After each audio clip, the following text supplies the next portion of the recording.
Hallelujah. Amen. Mhlambe nje ukuzama ukuchaza le prophetic prayer wonke umuntu osuka la aye lapha ya akasuki ngale kokuthi khonta izwile noma khonta ibonile ngithi Amen. it's either kube nombono noma kube nephupho noma kube khona izwi noma kube khona isiprophet angibazalwane wonke umuntu nje osuka kuyenzeka ke kodwa ukuthi abantu basuke kungekho shini basuke nje ngoba ku convenient bakasuka kodwa umuntu nje suka ethi ngiyokwenza into ethile usuke esuswa yini ukuthi khonta izwile khonta kanjani bazalwane yeah uMoses nje maye uNkulunkulu emnikeza imandate ethi khipha abantwana bami khona uMoses afuna ukuyiqinisekisa ukuthi uma singahambi nawe because wayazi risk kabi lento yokuthi into uyibize ngoNkulunkulu abese ngabe bikho yena mnikazi wakhe amen uthi makungenzeka uthi ngeke siphume la uma ungekho wena so wonke umuntu ozwayo unjani bazalwane uma wonke umuntu oactayo acta ngoba khona kanjani bazalwane ayizwile Yes. uacta ngoba khona kanjani bazalwane ayizwile futhi akekho umuntu oconfident njengomuntu owenza into kukhonta izwile uba le confidence ngoba ama results ahambisana nokuthi kukhona osho something ngiacta kulonto ayishilo noma uthandaza so confidently knowing ukuthi ngikhaviwe because someone said something yabona uma ucabanga ukubukwa uhambo lika Moses nje lithi izilenkosi wahamba lithi bafika kwaulwandle olubomvu lwalivalile amaGibhitheza ngemuva nikhona nabathandekayo lithi kodwa uJehova wayenjani bazalwane wayesefini wayekho uNkulunkulu bazalwane wayesefini because it was not only into engoMoses God was in kule ndaba nikhona bathandekayo so uma sekufika leyo sikhathi lithi izilenkosi uMoses washo uNkulunkulu wathi nalo ulwandle olubomvu livalile lithi izilenkosi wathi uNkulunkulu phakamisa induku leyo wayiphakamisa uMoses but there is another thing that says uNkulunkulu walunguza esefini so there is something that God says to assure you ukuthi ukanye nawe nikhona bazalwane he speaks then you respond that is why there is something we call it a calling nikhona bazalwane so uku-exista kwebandla must exist because God said something nikhona bazalwane ukuze noma bekuthiwa ibandla lilingwa kanjani kodwa ibandla elilingwa kukhona okuzwakela ukuthi makwenzeke lelo bandla lisafe nikhona nabazalwane ngoba nikhona nabazalwane lento ifana nani ngizoyifanisa nani kufana nokuthi umntwana wami ngithi akaye esikoleni ahamba shone edolobheni uma eselimala esesedolobheni akasalimali la khona ebefanele abe khona nikhona bathandekayo so what I'm trying to say ilento ethi kuyasiza ukuthi umuntu abe khona njalo la kulindeleka abe khona ngokobizo lwakhe nikhona bazalwane hallelujah so leyo nto ke ingakho ngiqale ngento yama relationships then lento yama relationships ya understand okay ngila kufanele ngibe khona ngokwe relationship then bese kuba khona into ayisherayo njengoba unzima asesherelela umbono ukuthi okay sila siyibandla elithile nethile sibheke endaweni ethile nawe usuyabona uthola indawo yakho kulento nikhona bazalwane then unzima sesesilindeleni ke njalo kuye sesilindele from time to time we hear from the Lord through him nikhona nabathandekayo every time kukhona ishoyo we believe it every time kukhona ishoyo we senzathina bazalwane we believe it nikhona bazalwane hallelujah yathanda ke leli bandla esencwadini yezenzo nikhona nabazalwane so ikhona confidence when people are praying they can only pray a prophetic prayer when there was prophecy before nikhona you can't say I can be prophetic about something uNkulunkulu azange asho lutho ngayo ikhona njalo ayikho into njalo when uNkulunkulu azange asho lutho ngento you cannot say I prophesy to be like this. Yeah, can you? Yeah, you cannot say it's a prophetic something if God engazange asho lutho ngaleyo nto before. Nikhona asiyeni ke encwadini yezenzo. Angazi noma ukhona into neBhayibheli la ngempela lesizulu. Amen. Elanga ngempela. Sisi elanga ngempela la ngicela ungizisele mfethu. Elanga ngempela. Amen. Lesizulu ngithi? Yeah. Hayi. Ngicela ukulibona. Inkosi malanga emlomo bovu. Amen. I swear to God, this. Amen. I smell Corona pena futa Nicola Batandega. Una see book in the verse. Because we are going to do some declarations about what the Lord has spoken already about this place. Nicola Batandega. That's what we're gonna do. Hallelujah. In what is chapter 12? Gizokunikeza sisi Bible yako. So tandaza food with confidence. Food something is gonna happen. Asizothatazela food.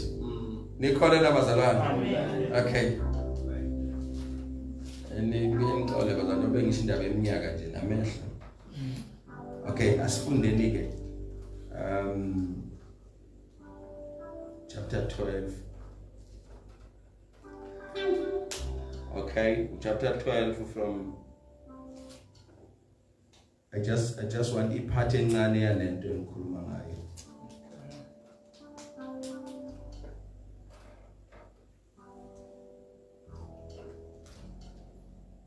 Thank you, Lord.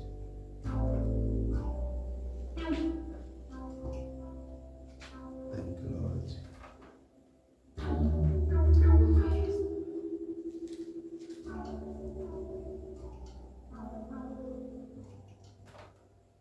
I don't see it all.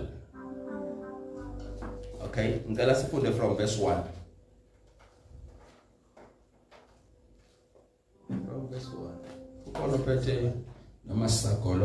Verse number 1. Yes. Ngaleso sikhathi uHerod inkosi welula isandla sakhe ukuba ahluphe abathile bebandla. Yes. Wabulala ngenkembu uJakobe umfowabo kaJohane. Yeah. Esebonile ukuthi lokhu kuyakubathokozisa abaJuda. Kuyabathokozisa abaJuda. Wabamba noPetro. Yebo. Kwakuyizinsuku zezinkwa ezingenamvubelo. Yebo. Esembambile wamfaka etilongweni wamnikela emaviyweni amane. Yes. Lelo nalelo linamabutho amane ukuba amlinde ehlose ukuba emva kwePhasika amkhuphulele kubantu. Ngakho ke uPetro waqunywa ejele. Izandla ibandla lamkhulekela ngesineke kuNkulunkulu. Lamkhulekela ngani bazalwane? Ngesineke. Ubani bazalwane? kuNkulunkulu. Yebo. Nikhona bazalwane? Amen. La khuleka ngani? Ngesineke. Lithini lesingisi lesa sineke? Verse number 5. Sebenze overtime. Amen. So Peter was kept in the prison. Yes. But fervently prayer for him was persistently made. Yes. To Go ahead. was made to God by the church. By the church, yes. Nikona batande guys. Amen. So one of the things, what I'm trying to say, it's safe to pray when God had said something before. Nikona bazalan, unjan bazalan, who's safe? Safe, yeah. Who's safe? Who pay privilege? Yes. When people are praying under the influence of uNkulunkulu said something, bane confidence with abantu. Nikona bazalan? Amen. Bane confidence. Whenever they get into the room, there's nothing big for them. Because most of and people were busy praying. Because God had said something before. Something before. Chapter 4. I just like how they pray in a situation, and they bring history of uNkulunkulu bethini. While they were praying balethi history ukuthi kwenziwani kwenzeka kanje ngoba wena bewuthe what. Nikhona nabathandeka siyeniki. Chapter 4 ngifuna sibambe kahle context yakhona.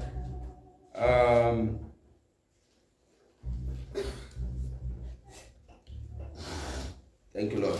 Amen. Iya nabo babanjiwe lapha uPetro noJohane. Okay, asiyeni vele verse 23.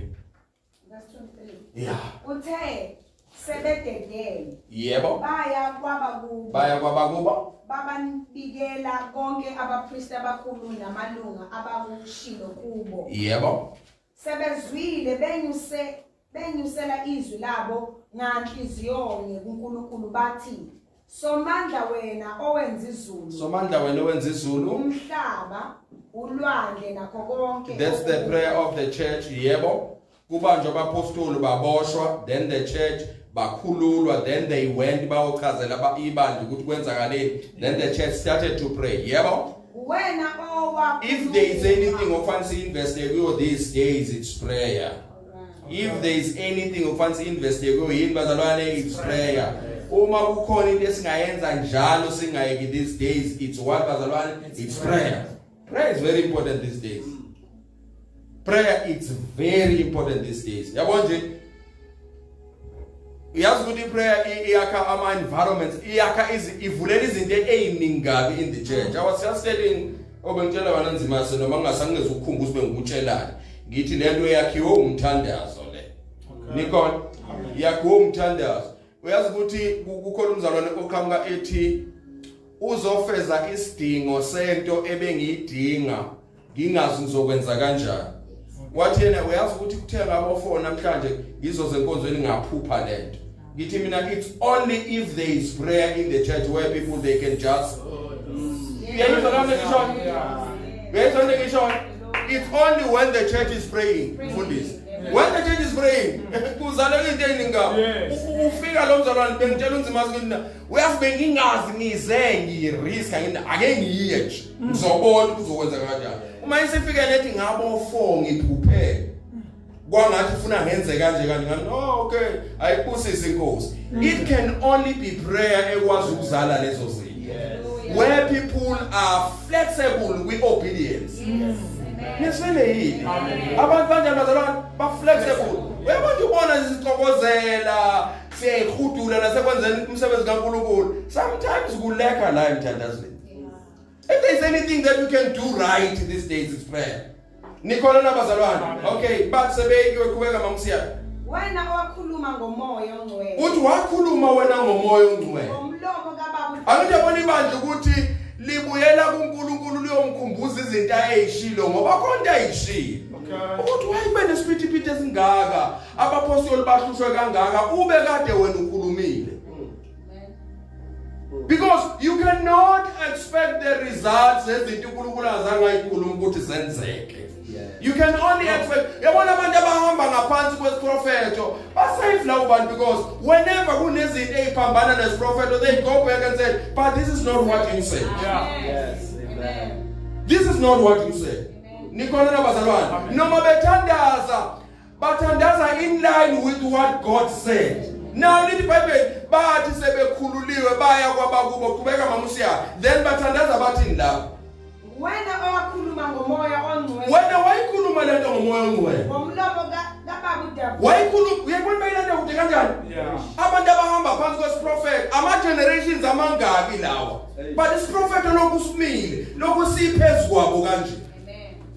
But wakhuluma ngomlomo kaBaba uDavida kubeka. Inceku yakho wathi kungani kuba abezizwe baxokozele. Uthi kungani kuba abezizwe baxokozele nabantu bacebe okuyize na. Yebo.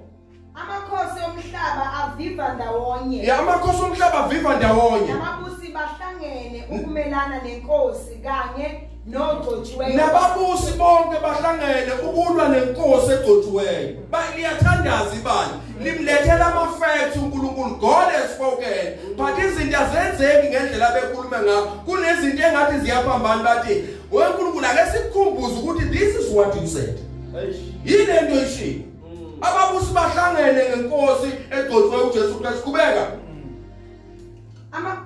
Ngokuba kuwo lo muzi. Yebo. Herode uPontiyu Pilato nabezizwe nabantu bakwaIsrayeli bahlangana bamelana nenceku yakho. Kukhona kuwo lo muzi la khona uPontius Pilato bahlangana noHerode bahlangana bamelana nenceku yakho uJesu. Angiyabona balethe history. They are not just moving, they are moving under a certain prophecy eyakhulunywa. So when they are clear ukuthi njoba sihamba sihamba ngoba kwashiwo uma semneyilingo ziphazamisana nento eyashiwo qhubeka. That is why I say a church that is elihamba ngaphansi kwesiprofeto lithandaza line confidence even to question things to the Lord. Yaqhubeka. Ukufeza lokho owayimisela ukuba ikwenze. Ngoba lokho lokho ukumisela ikwenze ngaphambilini. I just like this prayer bazalwane. Qhubeka. Ngesandla nangecebo lakho ukuba kwenzeke. Ukuba kwenzeke. Yebo. Manje Nkosi bheka. Manje Nkosi bheka. Ukusongela kwabo. Uthi bayasonga, yibheka ukusongela kwabo. Unike izinceku zakho ukuba yibandla leli lithi nike ingceku zakho ukuba zenze njani? Sikhuluma izwi lakho. Yibandla lelo, ibandla niyazi ukuthi umuntu onikezwe uhola abantu akanamandla ma ibandla lingamnikeza amandla ngomkhuleko. If the church is not praying, miracles ayenzeke ebandleni lokuqala ayizalwa ibandla most of the time. Abapostoli babehamba nje benza imisebenzi yamanje, but the church was there to back them up ngemthandazo. Lithi banikezeke manje speed bakhuluma izwi labo ngespeed. Kubeka. Wena welula isandla sakho ukuphulukisa. Uthi welula isandla sakho wenza njani? Uphulukise ngabo. Nikhona bazalwane? Khona umhlaba lo osho njalo kule ndaba isahamba njalo. Ivusa abafile. Yes. Ngoba lento ibilokhu ihamba ngiyabona noPetro wayiqonda kabi into yobizo lwakho. Yena ngitakiwe. Uthi asitakiwe. Uthi lokho kwenzeka manje. Yilokho kwakusho umprofeti uJoel. Amen. Sure. Labantu abazi kahle isitori sabo ukuthi sihamba nje asihambi nje ngoba sihamba kodwa kunento eyayikhulunyiwe. Something prophetic was spoken here. Nikhona nabathandekayo. Bengiyithanda indlela bebe-addressa ngayo ebebandla uqala. Uma kufanele baphendula into, uma bephendula indaba kuyoStefan, bayilande emuva, bazi bayilande koMose eGibhithe, bayichaze. Ubona lesi story basazi kahle. Kubeka mama usiyaya sithandazeni. Ukwenza isibonakaliso nesimangaliso nge. Bathi besicelayo ke banikeze isibindi. Yes. Okay. Banikeze isibindi. Yeah. Ulula isandla sakho ubaphilisa abagulayo. Uyakho ukuthi ngitheni ngendaba yokuphilisa abagulayo. Yinto esifuna ukuyibona leyo. Amen. Yinto esifuna ukwenza bazalwane? Ngaka siyibone ma singathandazi. Amen. Ngeke siyibone ma sizohlala sisuthi. Amen. Amen. Khuluma leyo. Ngeke siyibone. Amen. Nikhona nabathandekayo? Ngeke siyibone. Ngeke ibandla leyicela lithi sifuna bakhulume ngesibindi. Bathi bekhuluma ngesibindi nawe ulula isandla sakho. Ubaphilisa abagulayo. Ubenza njani abagulayo? Ucelwa ibandla bathi konke esifuna ukuyibona. Nikhona nabazalwane? Uma siyihlanganele ngolosibili sizongena lesithi inkosi sifuna ukuyibona lento okhulume ngayo. Awuyena uNkulunkulu ukuthi ungaqamba manje. Sikhona sifuna ukuyibona kulento oyikhulumile. We are so confident konke ofanele siyibonile. Sizoyibona ngoba wena wenze njani? Ukhulumile. Kubeka. Ukwenza isibonakaliso nezimangaliso ngegama lencebo yakhe engcwele. Ngegama lencebo yakhe uJesu uthi asifuni ukuthi kube khona ukumenyezwa kwegama lencebo yakhe uJesu ungabiki izinto ezenzakalayo. Funa bekhona izinto enjalo zalwane ezenzakalayo. Kubeka. Wathi sebekhulekile. Kwazanyazanyiswa indawo. Ababehlangene kuyo. Indawo ababehlangene kuyo yenze njani bazalwane? Yazamazamisa. Lezo zinto ayivele zenzeke nje. Nikhona nabazalwane? Kodwa ibandla funa kube ibandla elikhulekayo. Yabo nje each and every time ngiyakhumbula besinomkhuleko ngize ngivuke ekseni ngibuza kwanye mina kuneculo yangalizwa licula kwenye indawo ngithe ngithi ngangisebenza ebusuku ngazunywa ubuthongo kancane ungcona ke kumqashi wami ngazunywa ubuthongo kancane uma ngiphaphama ngicula icule lithi ugibe lwaphukile ngizoyoshumayela ngithi na uthi nje lokhu kusho ukuthi ugibe lwaphunyukile thina siphunyukile njengenyoni ogibeni lwabaculo kanti ngifike bazana ngathi leyo bazalwane kulecule bengilithula elithi ugibe ngithi nibambeni lapho ke noma nithandaza ngikhuluma nani njengomprofeti kaNkulunkulu ukuthi ugibe lwaphukile noma uthandaza with that confidence ukuthi sekukhulunyiwe kodwa ugibele njani bazalwane prophet sinamandla prophet usinikeza confidence ngisho sathani ngathi ubekane endleleni uba ne confidence ukuthi wesathani kunento ekhulunyiwe ongeke ukwazi ukumelana nayo nikhona nabathandekayo so sila esiphingo ukuthi uNkulunkulu bekhona ayenzayo ngoba khona ayikhuluma afuna ukuyenza nikhona nabathandekayo ngoba khona afuna ukuyenza bazalwane and uzoyenza uzonza bazalwane uzoyenza ngoba sigcine namhlanje ukuthandaza sisazothandaza so we must operate under leyo nto ukuthi kukhulunyiwe bese sikhuluma positively because sifuna ukubona lokho. I just like how they spoke this thing. I just like how they spoke and say because wawukhulumile wena lenti kalo Herod wahlangana no Pilato bayenza nje incebe yakho bathi kodwa manje nazi incebe zakho nazi ziyahlushwa kukuwo lo muzi ziyahlushwa bathi kodwa ke zinikeze isibindi zokulikhuluma izwi lakho zithi sezilikhuluma kodwa sifuna ukubona leyimangaliso sifuna ukubona nani bazalwane leyimangaliso yona lesifuna ukuyibona these days nikhona nabathandekayo angabikho ngizakhuluma nabazalwane mina kuma kukhona into esichitha isikhathi esiningi siyenza ukucomplaina ngezinto engahambi kahle spend most of the time complaining about things. Sure. I don't want to hear anything. Uzathi omunye obhalayo omayibhala incwadi uthi i-complain to the Lord is like the praise to the devil. Giving the praise to the devil. When you're always complaining. And I don't like umuntu complain out these days. Nikhona nabazalwane. uNkulunkulu njani bazalwane? Ukhulumile unjani uNkulunkulu? Ikhulumile inkosi zimasi. Ikhulumile mfowethu. Into ofanele uyenze wena izinto zakufuna uzenze kahle. Inhliziyo yakho uyitshale kulento uyenze. Ungayinaki inhlupheko, uhlupheka kahle uma uhlupheka inkosi ekhulumile. Hallelujah. Thatha nzimasi sesivalile. Amen. Hallelujah. Hlaba ke sime ngenyawo.